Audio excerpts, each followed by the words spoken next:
All right, we're in the last section, 24.6, conductors and electrostatic equilibrium. Let me dismiss my image. And these are uh, we're talking about conductors and electrostatic equilibrium. These are the things that we're going to discover. The E equals zero, the electric field equals zero inside the conductor. The charge resides on the surface of an isolated conductor. E at a point just outside the conductor is perpendicular to the surface and has magnitude sigma um, over epsilon zero, where sigma is the area charge density. And irregularly shaped conductors, for irregularly shaped conductors, sigma is greatest where the radius of curvature is smallest. So let's look at those in detail. Uh, Here we have the first one, E equals zero inside the conductor. Um, you can consider a conducting slab placed in an electric field. The electric field inside the conductor must be zero, assuming electrostatic equilibrium exists. If the field were not zero, free electrons in the conductor would experience an electric force and would accelerate due to this force. This motion of electrons, however, would mean that the conductor is not in electrostatic equilibrium, which defeats our initial assumption. Um, okay, let's look at the charges inside the, um, uh, uh, this is a conductor of arbitrary shape. The broken line represents a Gaussian surface that can be just inside the corridor surface. And so we use Gauss's law to verify the second property. Um, the uh, the This figure shows an arbitrarily shaped conductor. A Gaussian surface is drawn inside the conductor and can be very close to the conductor's surface. We can make it as close as we want to. As we've just shown, the electric field everywhere inside the conductor is zero when it is in electrostatic equilibrium.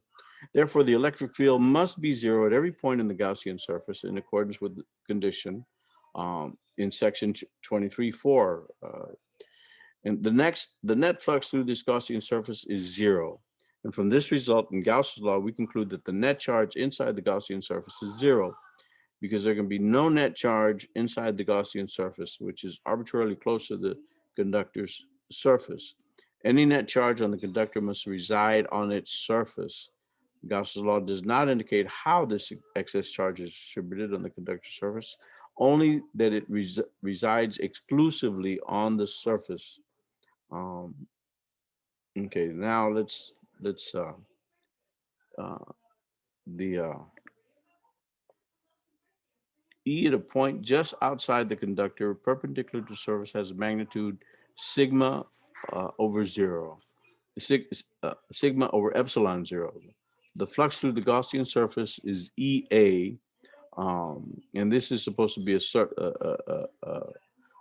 line integral. So the electric flux is equal to E dot, the integral, the line integral of E dot EDA equals EA equals Q um, inside divided by epsilon zero, which is equal to sigma A, sigma times the area times epsilon zero. So the E is equal to sigma divided by epsilon zero. And this is the fourth one. Irregularly shaped conductor, sigma is greatest where the radius of curvature is smallest. Notice from the spacing that the positive sign that the surface charge density is non-uniform. Um, the um, the surface of any, uh, let's see, VB minus VA equals minus integral A to B of E dot DS equals zero. The surface of any charged conductor in electrostatic equilibrium is an equipotential surface. Every point on the surface of a charged conductor in equilibrium is at the same electric potential. Furthermore, because the electric field is zero inside the conductor, the electric potential is constant everywhere inside the conductor and equal to its value at the surface. So this is, notice these are two, this is the potential, and this is the electric field. Inside a sphere, the voltage is constant and then drops off as KEQ over R. The electric field is 0 inside and drops off as KEQ over R squared. You can see there's more of a curve here. Here they're repeating the same surface. Notice from the spacing, the positive signs that the surface charge density is non-uniform. Here we have one of radius, these are connected by um, a conducting wire. So we have a radius 2 and a radius 1. So voltage is equal to KE Q1 over R1, which is equal to KE Q2 over R2. Now, if we evaluate E1 over E2, you see everything cancels, and you get the R2 over R1. Um, so the smaller uh, radius of curvature has um, the has the trying to make the point that where the radius is small, you have the higher density the higher charge density. Okay, a cavity within a conductor. The electric field in the cavity is 0 regardless of the charge of the conductor. VB minus VA equals minus the integral of A to B of E dot DS. So inside you have it's called a Faraday cage. These are uh, uh, these are cages that will protect you, that all the charge will stay on the outside. A car in an electric storm acts as a Faraday cage. In certain, both at Texas Instruments, when I worked at Texas Instruments and when I worked at uh, Southwest Research, we use what we call screen rooms that would protect protect our experiments from any outside electrical radiation, radio waves, or TV, any kind of electrical radiation. So also the Faraday cage.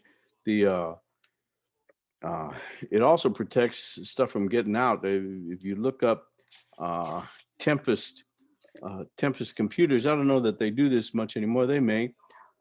Tempest computers, they used to line the computer to line the computers with a cage like this, so that the signals coming out of the computer couldn't be picked up by